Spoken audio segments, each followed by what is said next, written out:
Bienvenidos a un nuevo encuentro en nuestra serie de conversatorios sobre buenas prácticas, que en esta primera versión hemos dedicado a la enseñanza y aprendizaje de la lectura. Mi nombre es Tomás Urenda, soy el director académico de la Fundación Educacional Seminarium. Tal como nos han contado nuestras anteriores speakers, Ana Taboada y Cristina Cordero, ya sea en papel o a través de una pantalla, una adecuada comprensión tiene la capacidad de potenciar nuestro desarrollo en la sociedad y entender de manera única y transversal el mundo actual. A pesar de la importancia que la lectura y su enseñanza y aprendizaje tienen en las distintas etapas del desarrollo humano, hay estudios como PISA, organizado por la OCDE, cuyos resultados el año 2019 nos mostraron que en Latinoamérica, por ejemplo, más de un 70% de los estudiantes evaluados no superó el nivel 2, de un total de 6 en esta medición. Por lo mismo, queremos profundizar más en esta interesante temática y junto a Educar Chile hemos preparado esta serie de conversatorios para acercarnos y aprender junto a ustedes. Hoy contamos con la participación de Cari Yates. Cari es autora, speaker y consultora educacional y ha dedicado su vida a apoyar a docentes para prosperar en el desafío de la alfabetización. Es licenciada en educación de la Universidad Estatal de Mayville, en Estados Unidos, y se ha desempeñado como maestra en recuperación de lectura, como también coordinadora de alfabetización y directora. Su carrera comenzó como maestra de primaria en una zona rural de Dakota del Norte, en Estados Unidos, donde también se desempeñó como profesora de educación especial para primera infancia y directora de primaria, para luego trasladarse a un puesto de liderazgo del distrito, proporcionando apoyo curricular para programas de alfabetización en escuelas públicas en Moorhead, Minnesota. El año 2021 publicó su libro Cambiando el Equilibrio, en el que abordó las llamadas guerras de la lectura, como una oportunidad para reevaluar las prácticas actuales y alcanzar nuevas posibilidades para una promulgación aún más sólida de la alfabetización equilibrada. Contarle además que Cari será parte del segundo Seminario Internacional de Innovación en el Aprendizaje de la Lectura, que se realizará el día jueves 19 de agosto, ya que están todas y todos cordialmente invitados e invitadas. Si quieren inscribirse o necesitan más información, pueden ingresar a www.fundacionseminarium.com. Cari, te damos la más cordial bienvenida a este conversatorio y muchas gracias por estar con nosotros. Welcome, Cari, for this conversation. Bienvenida, Cari, a esta conversación. Estamos muy contentos de tenerte con nosotros el día de hoy. Estoy muy contenta de estar acá. Muchas gracias por invitarme. Por supuesto. Bueno, como hemos hablado anteriormente, esta conversación es anterior al seminario que vamos a tener la próxima semana y el que nos tiene muy emocionados por tu presentación ahí. Sí, yo estoy ansiosa también. Bien, entonces tengo algunas preguntas acerca de toda tu experiencia en el aprendizaje y en la parte de la lectura, en el desarrollo de la lectura, por supuesto. Y en cuanto a tu libro, que es muy interesante y me parece que va a ser muy interesante también para la otra audiencia. Entonces, ¿cómo empezó tu interés por la alfabetización de jóvenes y niños? Es una muy buena pregunta. Bueno, me parece que desde que yo era chica sabía que quería ser profesora de colegio. Me encantaban los niños y quería pasar mis días con los niños, pero me parece que como muchas personas jóvenes que empiezan a estudiar pedagogía, puede que yo no haya entendido absolutamente qué significaba transformarme en profesora.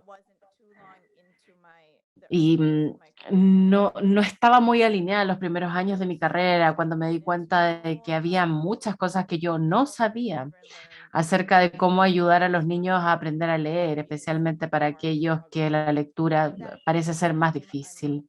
Y eso se empezó a ser un área de mayor interés para mí desde el principio. Yo amo los libros y amo la lectura. Y creo que la idea de, a ver, yo sabía que desde el principio quería llevarle la lectura y la escritura a los niños y los libros, pero ahí me empecé a dar cuenta que había muchas cosas como educadores que necesitábamos saber, aprender y enseñar. y continuamos en eso. Estamos viviendo un momento interesante porque estamos aprendiendo todavía cómo el cerebro humano aprende a leer. Yo no hablo español, así que no entendí todo en tu presentación, pero me parece que estabas diciendo algunas cosas de las muchas cosas que he hecho en educación. Sí, tienes mucha experiencia. Sí, muchas personas pueden pensar que la verdad no puedo mantener un trabajo, pero he experimentado la enseñanza y la escuela desde diferentes puntos de vista y la verdad es que siempre ha sido mi pasión.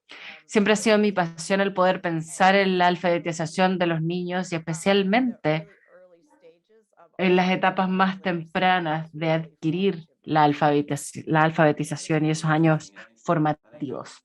Sí, muy interesante. Y yo sé que has tenido experiencia también en muchas partes del proceso de la educación. Por lo tanto, es muy interesante ver y escuchar tu experiencia para toda nuestra audiencia acá, que en general son educadores y ellos están ansiosos de poder tener estrategias y diferentes formas de involucrar a los estudiantes en la motivación de leer. Entonces, es fantástico. Es un trabajo difícil. Sí, es un trabajo difícil de todas maneras. Yo en general digo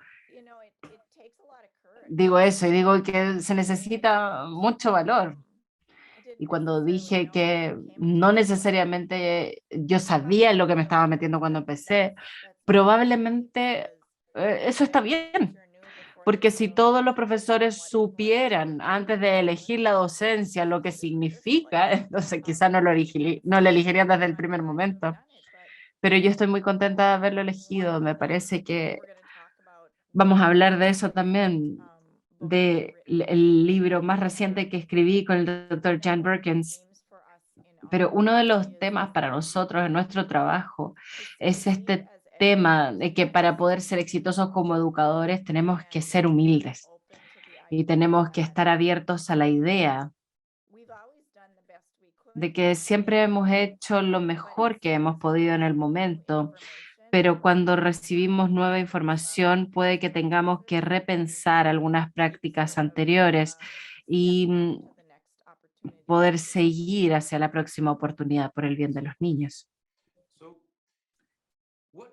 Bien, ¿cuáles dirías que son los mayores retos que tenemos el día de hoy en el ámbito educativo a la hora de enseñar alfabetización? Bueno, esta es una muy buena pregunta. Y no sé si también es cierto en Chile, pero en Estados Unidos hay una guerra, hay mucha tensión acerca de cómo se enseña la lectura. Y me parece que esta tensión viene de uno de los grandes desafíos que me parece que es este equilibrio. Y nosotros usamos el término equilibrio de la alfabetización, que significa muchas cosas diferentes para diferentes personas, pero para mí tiene que ver con que hay tantas cosas que tenemos que equilibrar como educadores y uno de los grandes desafíos me parece que es el ayudar a los niños a adquirir el aspecto técnico y mecánico de la alfabetización. Y tenemos que equilibrar eso con la motivación, con la alegría, con la motivación, con el hacerlos a ellos sentirse motivados y también involucrados, el saber realmente por qué es importante leer y escribir. Entonces, este desafío del equilibrio que te cuento, del cómo ser lector y cómo escribir y el por qué. Y eso es algo que tenemos que hacer con los niños todo el tiempo, tenemos que mantenerlos motivados y realmente hacer que ellos recuerden qué significa el ser lector, el leer y el escribir, el cómo puede abrir tu mundo. mientras que a la vez los vamos involucrando en el trabajo más difícil de aprender, todas estas cosas abstractas que significan estas marcas en un papel y cómo traducir eso a un idioma que entendamos, o viceversa, cómo poner nuestros pensamientos en estas letras en un cuaderno. Entonces, tenemos que enseñarles a los niños a aprender a leer, pero una de las cosas que me parece a mí es que no siempre hemos hecho bien, es que pensamos en ayudar a los niños a transformarse en lectores cuando una de las mejores cosas en la alfabetización se logra a través de la escritura, que replica lo que nuestros ancestros hicieron cuando ellos estaban trabajando para inventar los primeros idiomas. El idioma escrito se inventó porque los seres humanos tenían el deseo de, de congelar el lenguaje, como de estampar la comunicación de alguna forma con alguien que no estaba con ellos para el futuro, como una extensión de la memoria de alguna forma. Entonces, esta idea del habla y de la impresión del pensamiento y el lenguaje oral que tenemos naturalmente, que adquirimos naturalmente para usar, el lenguaje escrito es una extensión de eso simplemente. Y a veces perdemos la vista de la conexión y de cómo todo empieza con el lenguaje oral. Sí, de todas maneras yo me acuerdo cuando hablaste acerca del equilibrio y de la motivación y de la necesidad de los niños, de la alegría. Y recuerdo que Ana Taboada, que fue nuestra primera invitada en esta conversación, su principal investigación tiene que ver con la motivación que los niños necesitan o cómo podemos promover esa motivación.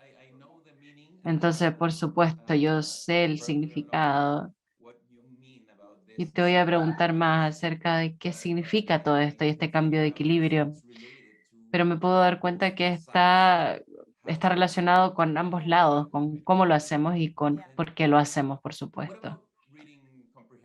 ¿Y qué pasa con la comprensión escrita, con la comprensión lectora? ¿Qué pasa con la comprensión lectora y con la elocuencia? A veces estas dos cosas parecen estar atrás en la lista de prioridades. ¿Por qué crees que es así y qué tan relevante es para el desarrollo de un estudiante? Sí, la comprensión, por supuesto que es el gran objetivo de aprender a leer. Por eso es que queremos aprender a leer, es para dar significado, para dar sentido. Y claro, es cierto que hay un trabajo técnico que se tiene que dar, el enseñarle a los niños esas formas que son las letras del alfabeto y ayudar a los niños a darse cuenta de que esas letras, esas formas representan sonidos que hacemos con movimientos motores de nuestra boca y cómo se van correlacionando entre sí. Todo eso es obviamente como dos partes de la misma moneda, la parte técnica y la parte de comprensión. Y creo que también muchas veces tenemos esta idea de aprender a leer y después leer para aprender.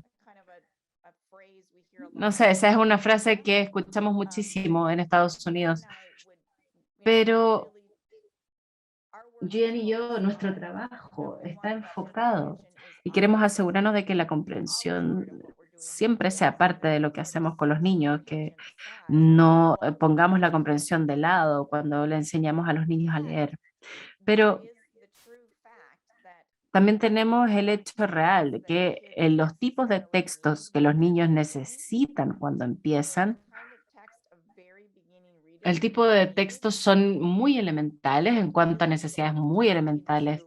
Y lo que queremos saber es si esto va a llevar realmente a una conversación profunda y concienzuda. Quizá no es lo que realmente necesitamos, no es lo que realmente apoye un trabajo de comprensión más profundo. Y aún así, como profesores, nosotros podemos apoyar la comprensión incluso para los principiantes, salir un poco de los textos que ellos están leyendo y que vayan a una de las estrategias más importantes que tiene que ver con lo que enfatizamos para todos los profesores en todas partes y es leer en voz alta. Este acto simple de leer textos en voz alta para los niños es bueno, quizá se da por sentado. Sí, claro, leemos en voz alta, pero es realmente una de las mejores formas de construir comprensión, de también adquirir vocabulario, de que los alumnos puedan entender las estructuras de un lenguaje.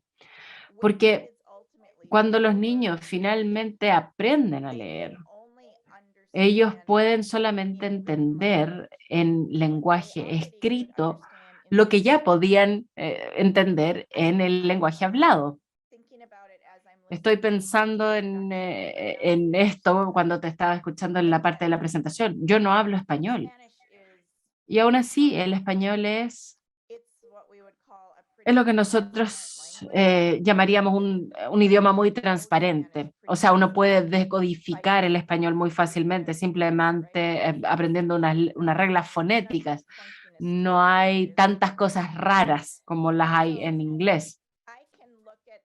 Entonces yo puedo mirar algunas oraciones en español y, y tratar de imitarlo y puedo sonar un poco como ustedes, y puedo decodificar. Yo a veces me desafío, si es que hay una versión de la revista en español, yo trato de leerlo, trato de ver qué puedo entender. Probablemente puedo sonar mejor de lo que puedo entender, porque yo no tengo el background oral. Entonces, aunque yo puedo decodificar el español, no puedo realmente leerlo, porque no puedo entender lo que estoy decodificando, ¿verdad? Entonces, lo que estoy tratando de explicar acá es que solo el enseñarle a los niños a decodificar no es suficiente. Tenemos que tener un compromiso de seguir haciendo crecer su conocimiento del trasfondo, del entender el mundo y sus palabras, para que cuando ellos sí aprendan a leer, tengan un entendimiento de las palabras que vayan aparejado con las palabras. Entonces, cuando van aprendiendo a leer, su entendimiento está arriba, a la par y no acá abajo. Entonces, cuando se van haciendo más proficientes, se van equiparando ambas cosas.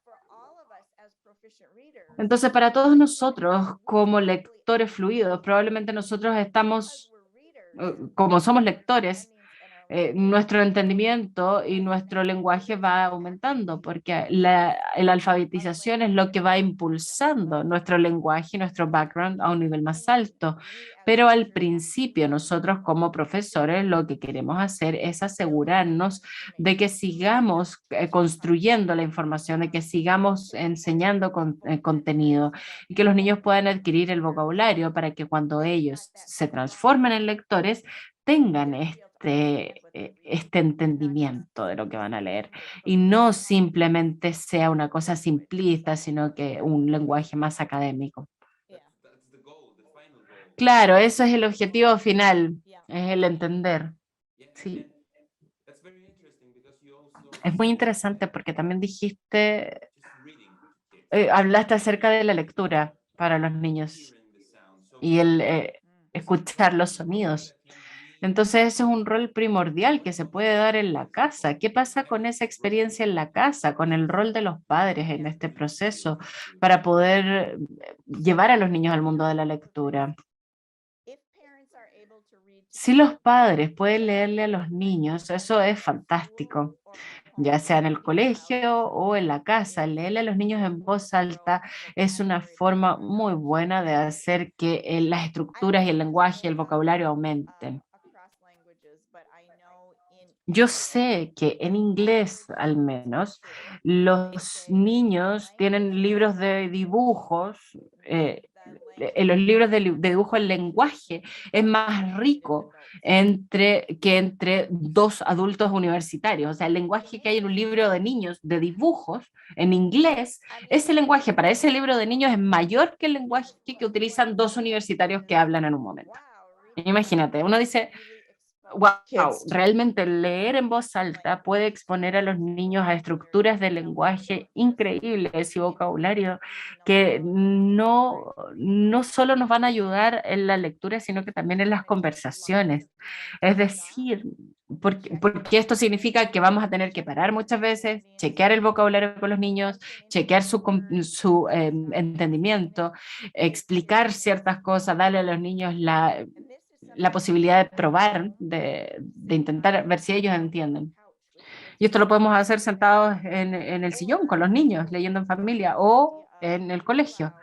La idea de leer en voz alta, parar, procesar, conversar, esto, esto es lo que hay que hacer. Esa es una de las cosas que yo aprecio con los educadores, es esto, es el que implementen estas estrategias prácticas.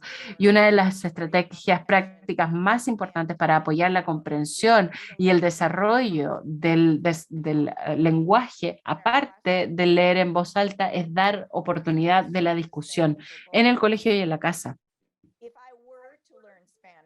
Si yo aprendiera español, necesitaría hacer mucho más que simplemente escuchar a las personas. Necesitaría muchas oportunidades para probarlo, necesitaría apoyo y la posibilidad de intentarlo, de cometer errores, de recibir correcciones. En general, nuestras salas de clases son muy calladas, tratamos de mantener el silencio, pero las oportunidades para los niños para hablar con un propósito es muy importante. Y me preguntaste acerca de los padres, pero mucho de lo que yo les ofrezco a los padres también es cierto, también sirve para las salas de clase. Entonces, hacer estas preguntas abiertas. Los estudios de lenguaje en las casas muestran que en las casas donde los padres responden preguntas y hacen preguntas abiertas, hay más desarrollo del lenguaje versus órdenes, como vístete, lávate los dientes, nos vamos, ese tipo de cosas. Entonces, conversaciones más abiertas, eso es muy bueno, es muy poderoso. Y esta idea de utilizar un lenguaje interesante con los niños, de utilizar palabras interesantes. Algunas veces pensamos, oh, son pequeños, deberíamos pensar en una forma más simple de decírselos, cuando de hecho nosotros estamos invirtiendo en comprensión de la lectura y en vocabulario cuando usamos palabras interesantes, cuando usamos no es que no podamos decir, ay, esa palabra significa tal cosa. Nuestros cerebros están conectados de tal forma de que nuestro proceso fonológico, cada vez que escucha una nueva palabra, se enciende y empieza a tratar de entender qué significa esa palabra. Y empieza a recibir más información y más información relacionada con eso. Entonces, lo que podemos hacer es reclutar a los niños para que estén, es involucrar a los niños para que estén emocionados de buscar palabras nuevas, de entender palabras nuevas. Y cuando escuchemos palabras nuevas, como, no sé, los lunes de la mañana, cuando todos podemos compartir una palabra que aprendimos el fin de semana. Entonces, a los niños les encanta. Si uno puede involucrarlos de esa forma, ellos van a estar muy emocionados de buscar nuevas palabras, nuevo vocabulario. El vocabulario es clave para la comprensión. Sí, definitivamente. School, they do that Estoy sort of, pensando que en el colegio de mis niños hacen ese tipo de cosas, I'm going to say homework, ese tipo de tarea. strange or funny or Ellos toman interesting words palabras interesantes, diferentes, so they can do extrañas, some research about Entonces los niños hacen investigación en cuanto a qué podría significar esa palabra y nos preguntan a nosotros, nos piden que los ayudemos, entonces es fantástico. Y algo que es muy importante es que lo que nosotros necesitamos para poder hacer que esto suceda realmente es un líder en la sala de clase. Entonces, ¿cuán importante es el rol de un líder en la sala de clase? ¿Y cuán significativo puede ser en todo este proceso de aprendizaje para los niños? Cuando pienso en los líderes en el aula, pienso en los profesores como líderes y también el líder de construcción. Y me parece que somos críticos, somos muy importantes. Las escuelas más exitosas siempre van a tener adultos que están más dispuestos a aprender ellos mismos.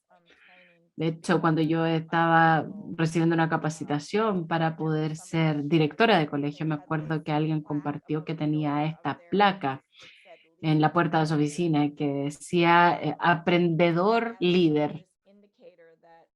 Y eso indicaba que nadie en el colegio sabía nada y que todos teníamos que estar en esta ruta del aprendizaje.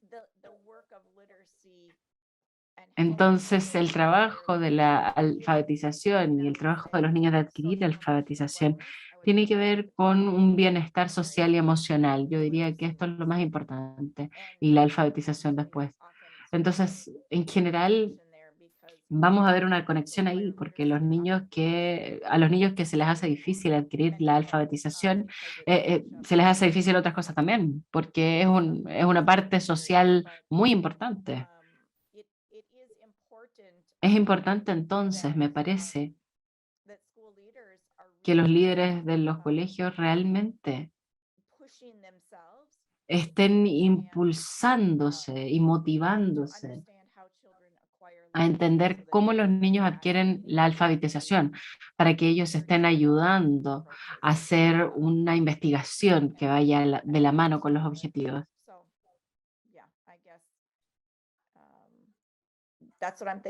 Así que bueno, en eso estoy pensando. Me parece que el rol principal es ser capaces de demostrar el aprendizaje y realmente estar comprometidos.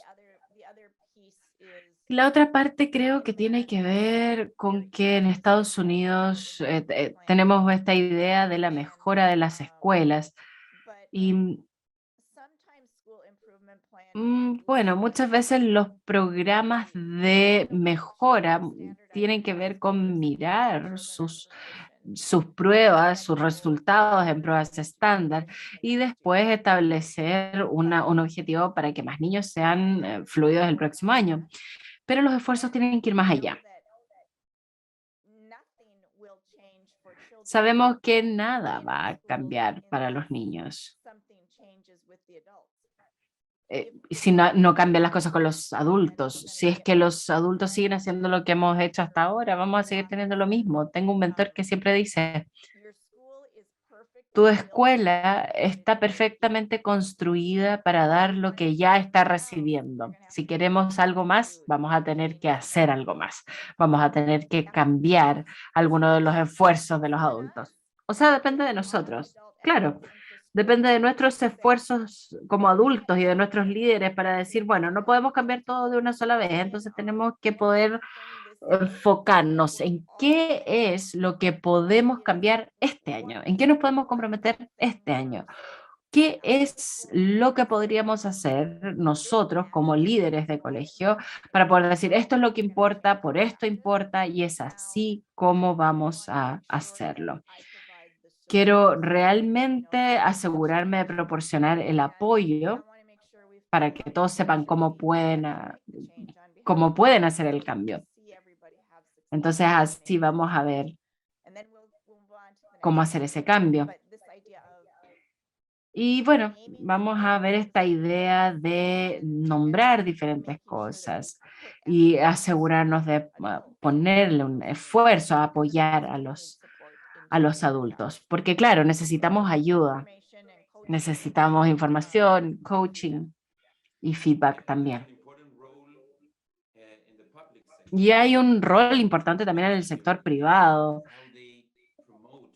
cómo ellos promueven Yeah. cómo promueven el conocimiento de los profesores. Entonces, ¿qué piensas tú acerca de alguna de las experiencias prácticas?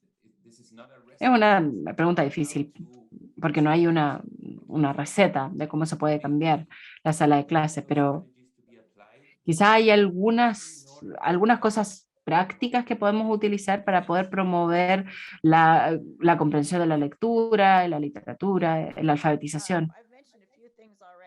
Bueno, he mencionado algunas cosas ya. En primer lugar, me parece que hay que dar un espacio para una conversación significativa. Eso es lo muy importante, lo más importante. Esto podría parecer obvio, ¿no? Pero hay que estar ahí, saludar a los niños cuando llegan en la mañana, involucrarlos en la lectura, invertir en las relaciones que tenemos con los niños todos los días, porque es la relación con el profesor lo que va a tener un rol importantísimo en determinar cuál es la experiencia que va a tener un niño. Claro, el rol de las emociones, el rol de esas emociones en ese proceso. Claro, y esa sensación de seguridad y de confianza es lo que hace que nuestro cerebro se relaje y aprenda. Si nos sentimos ansiosos en nuestro entorno, nunca vamos a tener un aprendizaje óptimo. Entonces, me gusta pensar en esa sala de clase de elemental, de escuela elemental, como una familia. Queremos hacer una experiencia familiar que tenga que ver con seguridad para que los niños puedan tomar riesgos, porque para aprender hay que tomar riesgos. Tenemos que invertir en las relaciones, tenemos que darnos tiempo para conversar. Y nosotros en términos de conversación tenemos esta estrategia de Robert Weishaupt que tiene que ver con repetir y expandir. Y es una estrategia simple que dice que cuando los niños dicen algo hay que repetir parte de eso, pero también hay que expandir, de alguna forma elevar. Es como inflar un poquito más el globo, de forma en que ellos también puedan afirmar lo que han dicho, pero también puedan hacer crecer su vocabulario y su entendimiento. Lo otro de lo que hemos hablado tiene que ver con el lado técnico de la lectura y la parte de la motivación. Y en la parte de la motivación, la elección es crítica como motivación, como motivador de la lectura. Y eso puede ser una elección acerca de qué leer, dónde leer incluso. ¿Hay alguna elección en la sala de clase? ¿Puedo leer en el suelo? ¿Puedo leer dónde? Y también a quién o con quién leer, solo o con un socio. Y esto tiene que ver con la idea de lecturas de alto volumen. Entonces, lecturas de alto volumen que tienen que ver con muchas lecturas. Si yo quiero ser mejor, si quiero nadar mejor, tengo que nadar mucho. Me encanta, por ejemplo, hacer esquí de agua y he esquiado toda mi vida, pero me acabo de jubilar de mi trabajo en la escuela pública esta primavera y nosotros vivimos en un lago y es verano acá. Te enviamos, Carrie, te envidiamos en este momento. Una de las primeras semanas de mi retiro yo le dije a mi marido, creo que voy a esquiar todos los días por 7 días. Parecía un gran objetivo en ese momento. Porque, no sé, mientras mayor me hago, más selectiva soy en cuanto a las cosas que quiero hacer. Y cuando dije que iba a esquiar por 7 días, mi hija me preguntó, ¿pero por qué? ¿Por qué no sigues? Y ahora estoy en el día 33. No he parado ni un solo día, aunque el clima no siempre ha sido bueno. Y anoche pensé, no puedo creer cuánto he mejorado de una práctica tan constante. He mejorado muchísimo porque he practicado muchísimo y todos los músculos que estoy usando se están fortaleciendo. Entonces, de vuelta a la lectura, el leer mucho sirve, importa. Si nosotros queremos que los niños lean mucho, entonces vamos a motivarlos, vamos a ser exitosos si les damos elecciones, más que si les decimos esto es lo que hay que leer o esto es lo que hay que leer. La idea de que los niños puedan elegir sus propios libros, por ejemplo. Con los lectores principiantes eso puede ser difícil, entonces los profesores van a tener un rol más importante ahí en decirles qué tipo de textos pueden leer, pero la elección realmente importa. Todos tenemos a todos nos gusta sentir que tenemos control sobre nuestras vidas. Y es agradable sentir eso, que yo puedo elegir. Eso va a ser muy, muy poderoso para los niños.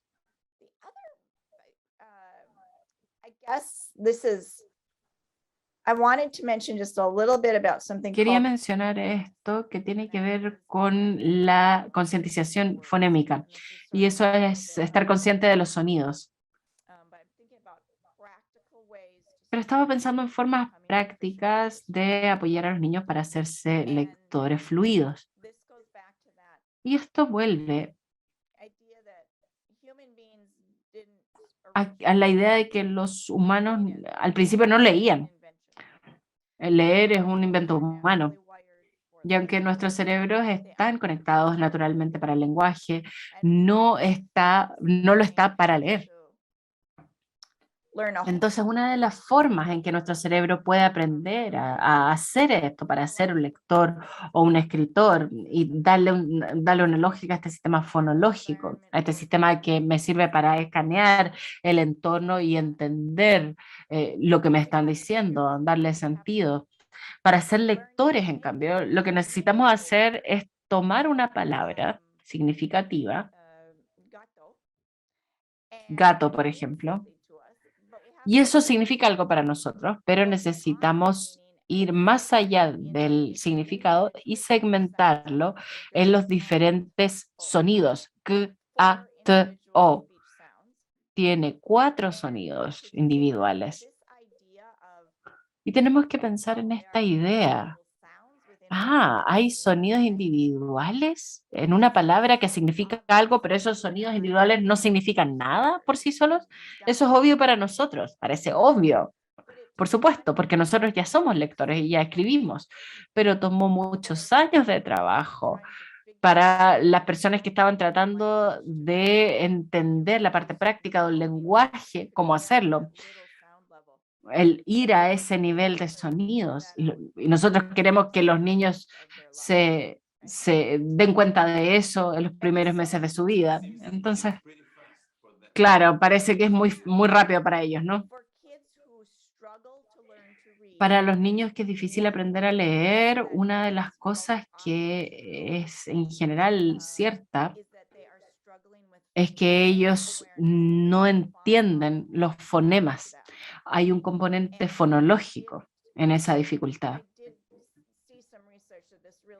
Y yo hice investigación acerca de este tema en cuanto a los niños que aprendían español en su casa como lenguaje nativo. Entonces, cuando los niños están teniendo problemas, es obvio para nosotros enseñar la parte fonémica, ¿cierto? Esta es una letra, esto es un sonido, pero la idea de poder apartar los sonidos de las palabras, manipularlos, volver a ponerlos juntos, hacer otros sonidos, esa es una parte que falta para muchos niños.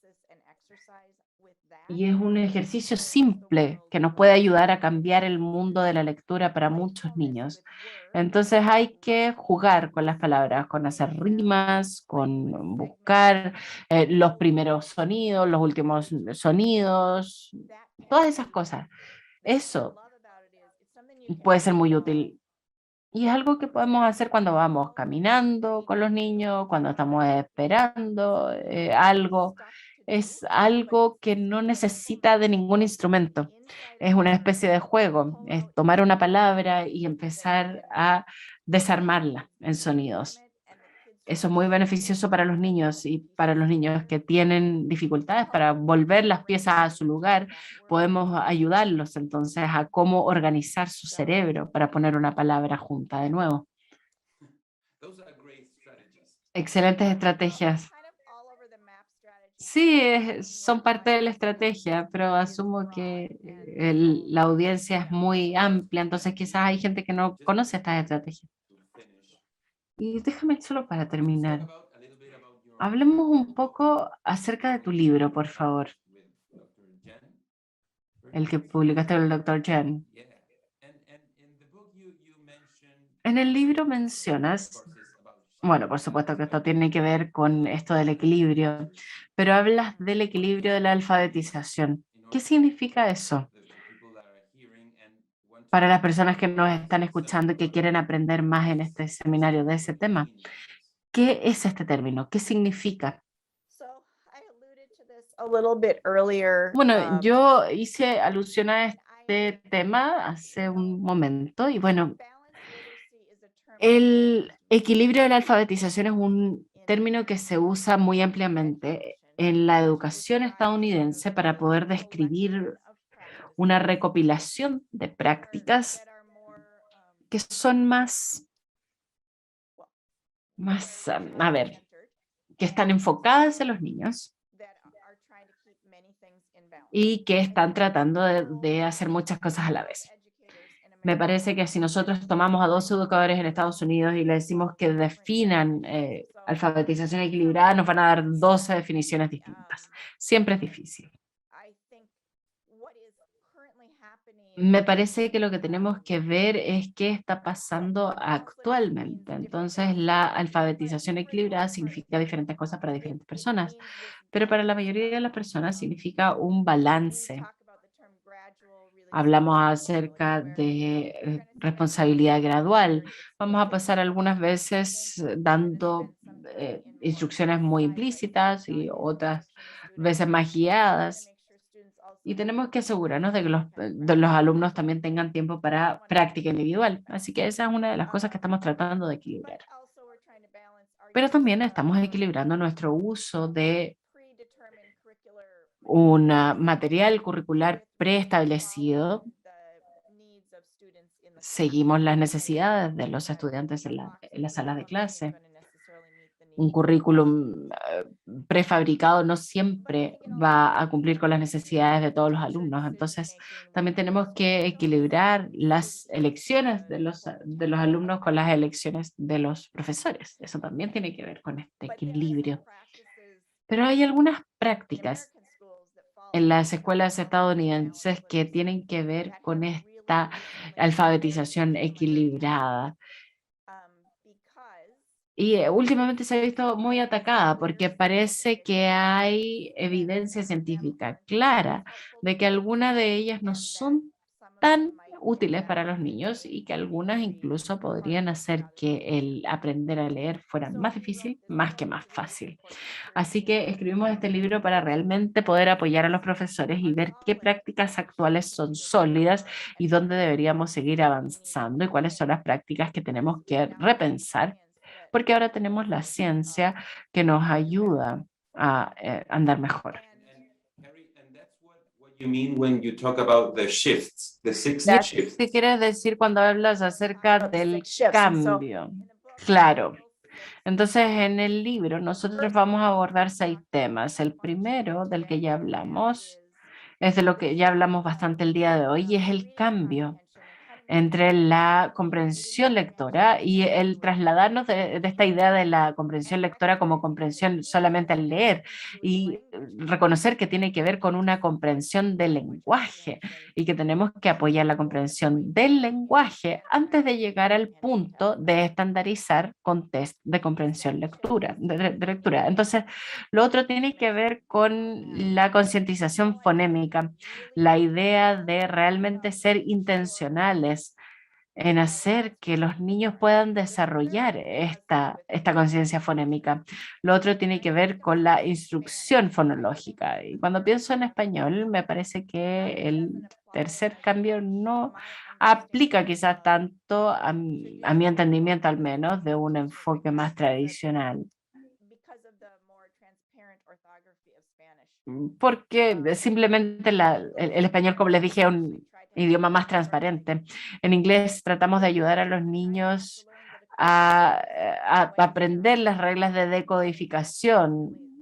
Y la verdad es que lo que ellos necesitan es aprender a decodificarlo, pero de otra forma, no como se los estamos enseñando. Las fotos enseñan y sirven al principio, pero finalmente tienen que aprender el código. Y ahí está ese cambio importante, el cuarto. El quinto tiene que ver con cómo aprendemos las palabras y cómo nos trasladamos de la idea de que tenemos que memorizar visualmente las palabras y pensar en cómo ayudar a los niños a automatizar su vocabulario. Y el quinto y el sexto capítulo tienen que ver con cómo, o el quinto capítulo tiene que ver con cómo nosotros vamos a incentivar a los niños y cómo los vamos a ayudar en los momentos de dificultad. Esto es un tema muy importante. Cuando un profesor está al lado de un niño y el niño está teniendo problemas, hay una intencionalidad que tenemos que tener acerca de cómo los vamos a dirigir en este punto para realmente poder ayudarlos a hacer el proceso cerebral que se necesita para aprender. Y bueno, lo otro tiene que ver con el tipo de texto que usamos con los principiantes. Pero todo el libro lo que quiere decir es que hay algunos cambios técnicos que tenemos que tener en nuestra práctica, pero para poder reconocer que el cambio no es solo técnico, también tenemos que involucrar el trabajo emocional. Tenemos que apoyarnos como educadores para poder hacer estos cambios. Entonces nosotros los llamamos cambios, porque aunque en algunos casos podrían ser grandes transformaciones que tienen que suceder, si es que alguien viene y nos dice algo como tienes que cambiarlo todo, vamos a sentirnos sobrepasados, derrotados, no vamos a empezar. Sí, de cualquier forma, en todos los aspectos de nuestra vida. Claro, nuestra casa necesita mucho trabajo, ¿cierto? Tenemos que hacer mucho trabajo en casa. Pero siempre empezamos por una cosa y no paramos nunca. Siempre seguimos y seguimos y seguimos. No es que derrumbemos toda la casa y la hagamos de nuevo. O sea, cambiamos el piso primero, después cambiamos las ventanas, después pintamos, así, de a poco. Bueno, Carrie, ha sido realmente un agrado. Estamos esperando ver tu presentación de este libro el próximo jueves y quiero realmente darte las gracias por estar aquí con nosotros el día de hoy en esta conversación. No, yo te agradezco a ti, fue muy, muy agradable, se me fue volando el tiempo y espero poder ir a alguna sala de clases en Chile y poder ver yo misma con mis propios ojos el trabajo maravilloso que sé que ya están haciendo. Así que ese es el mensaje también que quiero que escuchen los profesores, que yo sé que el enseñar, que el ser profesores es un trabajo difícil, siempre hay cosas que cambiar en nuestro trabajo, pero ustedes son maravillosos. El trabajo que hacemos requiere de mucha valentía, el ser padres y el ser profesores, esto es lo más importante, es muy importante. Así que los felicito, realmente los felicito si están escuchando, si están escuchando esto. Muchas gracias, Carrie. Cari, por esta conversación. Muchas gracias a todas y todos ustedes que se inscribieron en nuestro primer conversatorio y han podido tener la experiencia de escuchar a nuestras relatoras, que estarán en el segundo Seminario Internacional en Innovación en el Aprendizaje de la Lectura, que estamos desarrollando el próximo jueves 19 de agosto. Recuerden que para ingresar y para inscribirse, ingresen a la página www.fundacionseminarium.com. Nos vemos nuevamente en otro conversatorio. Muchas gracias y hasta luego.